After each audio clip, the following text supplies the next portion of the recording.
Hi, I'm Jeanne Fiorini. Thanks for joining the Tarot Tips. We're going to follow through on this notion that a little book learning can go a long way when you're not only having a connection with the tarot and using the cards for your own self-development and awareness, but in any way that you may be doing readings for other people. To be paying attention to the way that the tarot connects to and overlaps with and relates to other metaphysical systems. Today we're going to talk about some of the astrological associations, not within the major arcana as we did with the Kabbalistic connections, but within the personality cards. I think that the astrological associations of the personality cards is a really great way to help better understand the court cards. Now, we did talk about the court cards to a fairly thorough degree in Tarot Tip number 17. So if you haven't checked out that one yet, you might want to do so. But I'm going to carry some of those ideas a little bit farther into speaking specifically about the nature of the kings, the queens, the knights, and the pages. Now, I have referred to them, and it's very common to think about these 16 personality or court cards as a family, with the pages being the children, the knights being the teenagers, the queens being the adult women, and the kings being the adult men. And not being gender specific about that, but paying attention to the age and what the age means. So the pages being untested, untried, having a lot of enthusiasm, but not a lot of experience. If you take the pages out of the system, that leaves you with 12 personality cards. 12 personality cards which fit very nicely, very neatly over the 12 signs of the astrological zodiac. So if this is a place in your tarot study or in your learning of the tarot where many authors, many tarot experts differ in their opinions or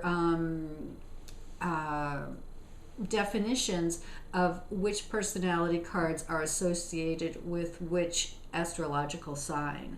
I'm going to talk about them in the way that I learned them because the system makes sense to me. It makes logical sense to me.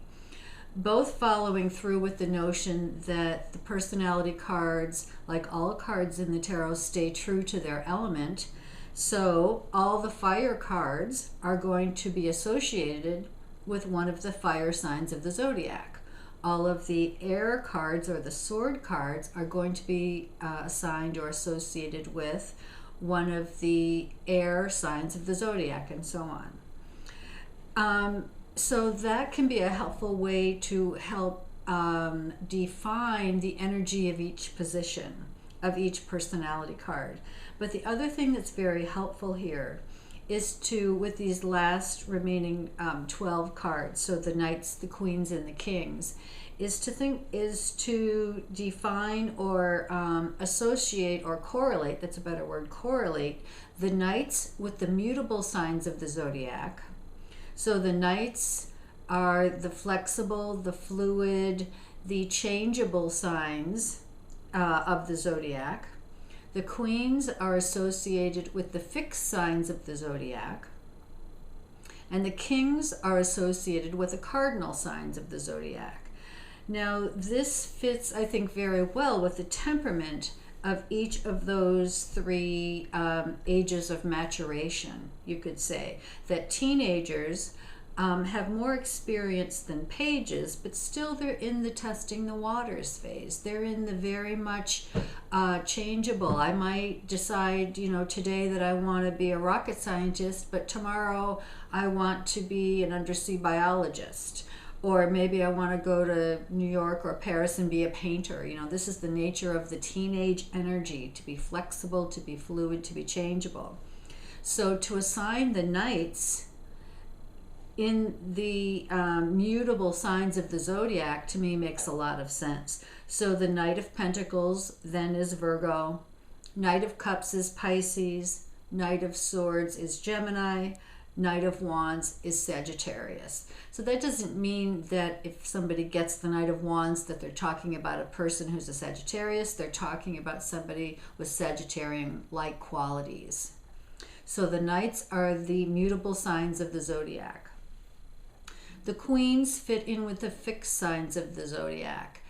Now, the fixed signs of the zodiac you will see very often depicted on both the Wheel of Fortune card and or the World card. The fixed signs are those 4 images in the corner of either or both of those cards.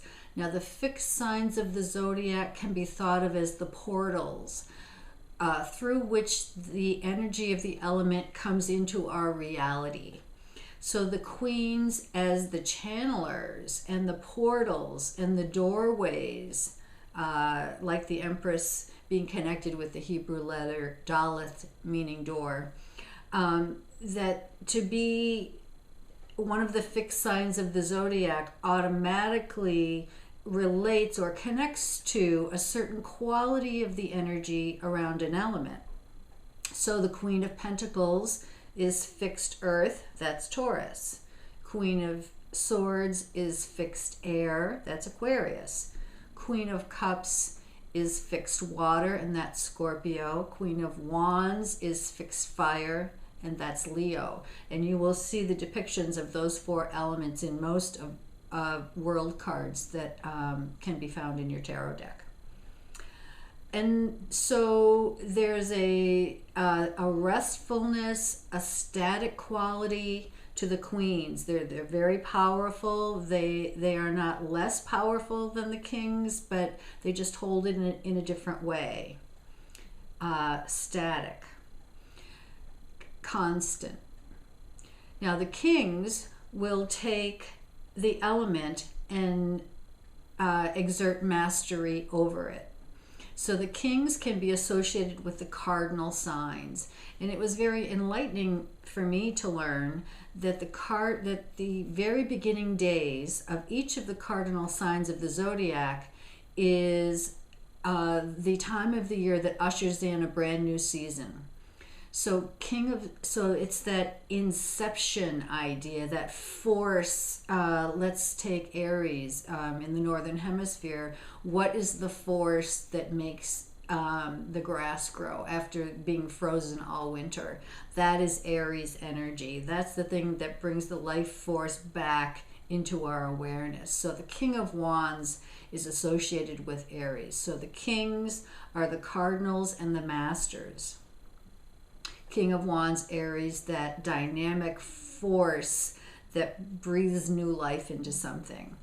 The King of Cups, King of Water. The King of Cups is Cancerian energy. Very beginning of Cancer starts the summer season. King of Swords is autumn. King of Swords is cardinal air, the very beginning days of the sign of Libra is the season that brings in the wind and makes the leaves fall off the trees and starts the cycle of the season of the autumn. Cardinal air is the King of Swords. Cardinal earth is the King of Pentacles. The very first few days of Capricorn is the beginning of winter. Here we have the hardening of the earth, the darkening of the days, the solidification of things that I think of the earth as being very still during that period. So that master of earth, that Capricorn King of Pentacles, that cardinal force that holds things in place during the darkness and the cold of the winter season. That's Capricorn, that's the King of Pentacles. So like any tarot tip really, if it works for you, if it helps you get a better sense about what the cards are about, use it. If it complicates things for you and if it makes things more jumbled in your mind, forget about it.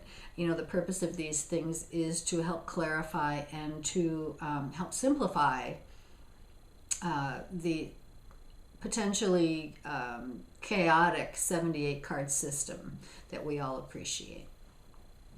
So hopefully, if you keep that in mind, that'll help you get a little bit better handle on the personality cards. And again, if you haven't already checked it out, go to Tarot Tip 17. That was the first time I talked about the personality cards or the court cards in depth. I think that's it for this time. I want to remind you, if you've got holiday gifts to buy, please check out my website. Thanks very much for tuning in, and we will see you next time.